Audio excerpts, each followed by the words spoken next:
As vaccination rates rise and COVID deaths fall in the state and across the country, many of us are eagerly awaiting to take off our masks and get back into the social activities that we've put on hold during the pandemic. But for some, the virus itself isn't the only concern when it comes to reopening. In the Asian American Pacific Islander communities, there's also a widespread fear about the racism that surrounds it.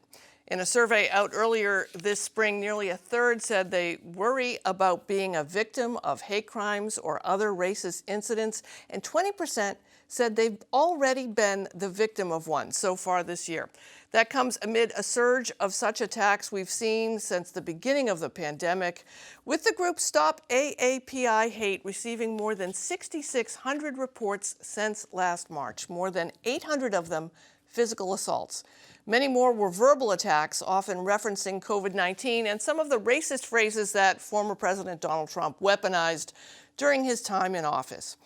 And now making matters worse is the resurgence of the Wuhan lab leak theory, the notion that the coronavirus originated in a lab in the Chinese city where COVID-19 was first documented.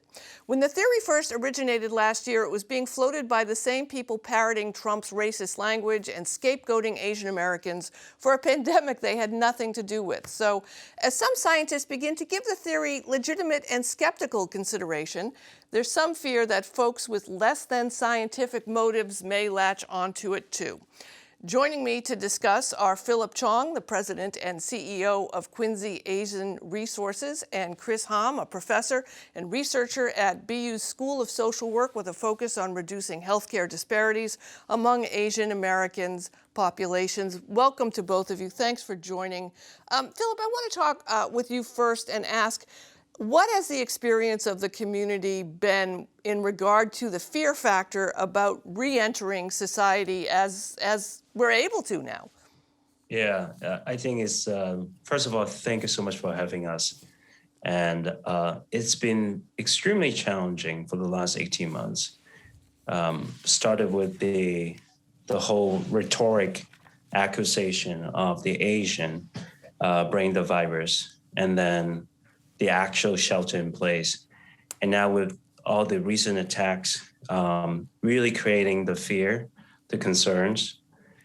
We started the whole campaign for the AAPI month with the Whistle Project as a protection for the elders. And while we're giving these free whistles, we hear lots of concerns from the elders that they legitimately asking themselves whether they're making the right decision moving to this country. Because many of them, they came to this country in the later age, which also bring in language barrier, cultural barriers. It's really harder for them to get back or get into this community. And with the with the vaccination, with the numbers going down, there's another fear that a lot of the elders, a lot of the Asians, they're still wearing masks when they're going out. And now they got feared about, a lot of them, they hear, put down your mask, right? So that is another challenges. So it's never going to win. It's always there. So the question is what we can do in terms of outreach and education about social justice, not just in our community, but for lots of people. As a community-based... I want to bring Professor Hahm in too to talk a little bit about how this is also another addition to the health crisis that all of us are experiencing, and certainly communities of colors are. What in particular do you think we can do as a society to help diminish this fear and diminish the threat of violence against members of the community? I think it's a really good question, but it is also a very complex question because it has to do with the systemic racism and systemic societal problems that we are dealing with. Because, for instance, this violence against Asians or discrimination against Asians is not a new phenomenon. Every time this type of violence, a virus occurs, Asian Americans have been oftentimes and frequently victimized, and they've been scapegoated. So, we can think about several things, but it's not really an easy solution So I think one of the things we need to think about is that, okay, like how do we understand Asian Americans? What are they suffering from right now? So for instance, we're talking about the anxiety, right? And we're also talking about the hope because the vaccine is here and the COVID rates are going down. So it's really a sense of hope and sense of a new era that we are entering. However, according to my interview with many Asian American students or young adults or elderly people, their anxiety level is as great as before, like, the beginning of the pandemic. And it's even higher than beginning of the pandemic. The reason why is because now we are showing all our faces as we are taking off the The mask. mask. Yes, sorry. We're taking off the mask.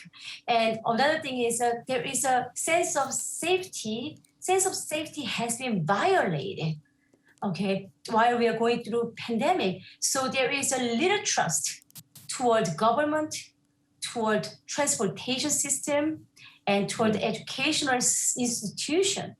So basically, Asian Americans do not feel the government is going to really protect them because we know that they have not been effectively done anything to protect us. Philip, we're sadly sort of hopefully ending the pandemic, or at least entering a chapter where we can hope that we're taking steps towards ending it the same way that we began it with violence and hate and discrimination against members of the Asian and Islander community, which is just a heartbreaking thing. What can we do, right? What can we do at home to fight this? What would you say to somebody who is just appalled by this behavior from others? How can we take action to reduce this discrimination and this racism? I think the faculty professor hit the nail in the head about that trust, about the belongings. As an Asian American myself, and then for the community we serve, how can we build that trust again? And now we're talking about the law enforcement, with the defunding police, with all the controversy about the police. How can we build that trust and relationship among the communities with the law enforcement? Because don't get me wrong, growing up in Hong Kong and moved to this country when I was 16 years old, I think one of the greatest things besides democracy is the police. Don't get me wrong. I think there's good police, there's bad police. We know that, right? So how can we rebuilding that trust? So we're working with different community stakeholders. We're working with the district attorney. We need to do more outreach and education, not just for the youth and the adults, but also for the elders.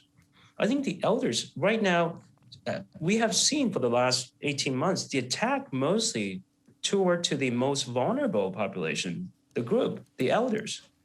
How can we empower them to say that they, besides being the victim, how they can fight back physically, and then also education, self-right and all those type of things.